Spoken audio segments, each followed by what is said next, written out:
Assalamu alaikum everyone.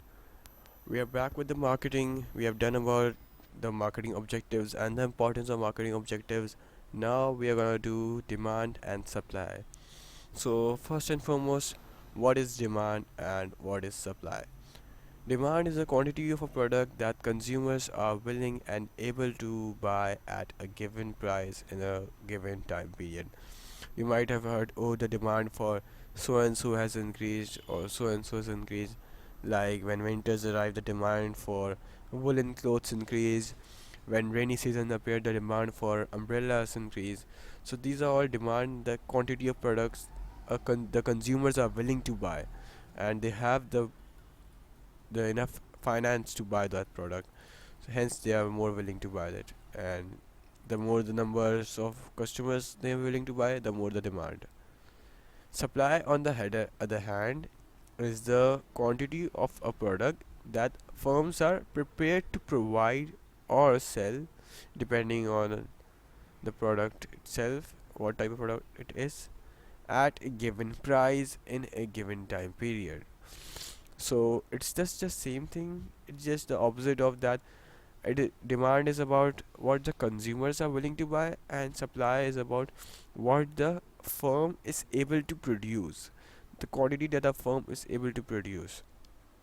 So if the firms are producing enough quantity which is able to meet the demand, then they have achieved their overall objective, the main purpose. So the main purpose of business is to match the supply with the demand.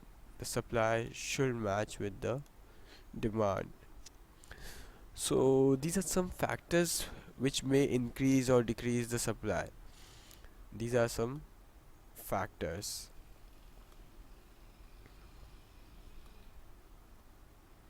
which can increase the supply of a particular product. So let's look what these are. The first one is the number of firms producing. So it's of course that if there are more firms, then the supply will also increase. So as there will be more variety of products, more number of products. So as the number of firms increase, firms which are producing the product increase, the quantity will also increase, the quantity of product, and hence the supply will also increase.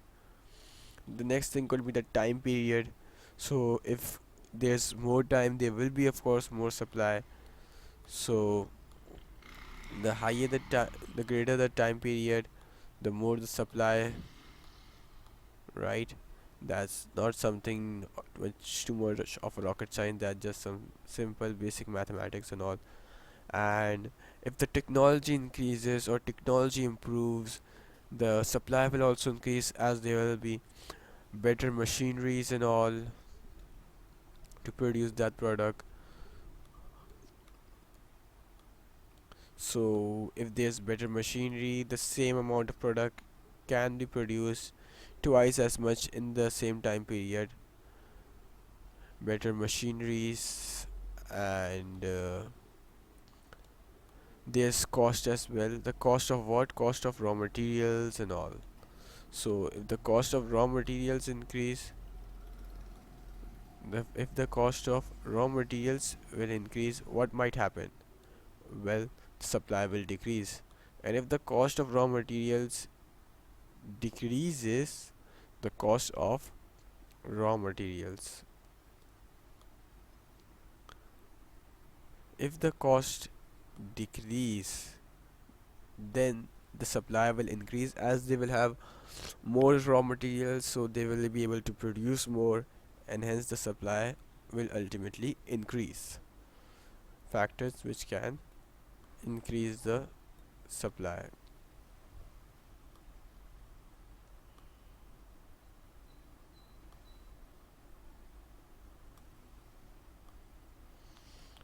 Now what are the factors? We have discussed about the factors which increase the supply. Now what are the factors which can increase the demand actually? What might be the factors which can increase the demand of a particular product or service?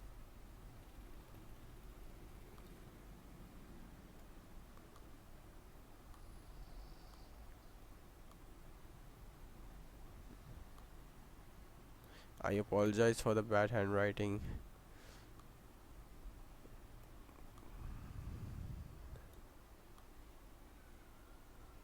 So, the factors which can increase the demand, the income of consumers, of course. If this increases, the demand will directly increase, because there's more income, consumers can buy more products, and hence the demand of a particular product may increase. And the price of substitute goods and the price of complementary goods. So substitute goods are goods which are products which you can say the rival products, so your competitor's product. So if their price increases, the demand of your product will also increase, because their demand will fall, our demand will rise. And if the price of substitute products decreases, their demand will rise and our demand will decrease. So there's a direct relation. And so with the price of complementary goods, because complementary goods are goods which are like come one which depends on the another, like you can say printer and cartridges. So if the price of cartridges of printer, one of them increase, the price of, so other might, let's say if the price of printers decrease, then if a person is buying printer, it will automatically buy cartridges as well. As it has printer now, it will buy the cartridges as well. No matter if the price has decreased or not, the price of printer has decreased, so the demand of printers has increased, and hence the demand of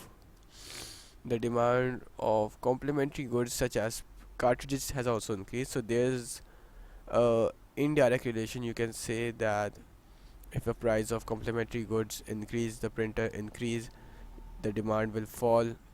And if the demand if the price decreases, the demand will increase. Okay, so it's the opposite of substitute goods.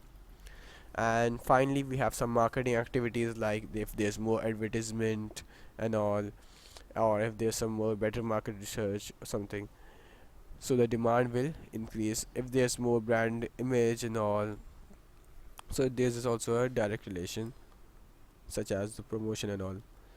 These were some price factors, because price was considered in it. But there are some other factors which are called non-price factors, such as seasonal demand changes and all, seasonal changes, and changes in government policies and all, which we'll be looking at further ahead when we'll be discussing the marketing, the four piece and the price factor thing. That's far ahead. It's just a this is just for now, this is just a basic idea of the factors which can increase demand and the factors which can increase the supply. So that's it. Hope you guys understood it. Allah Hafiz.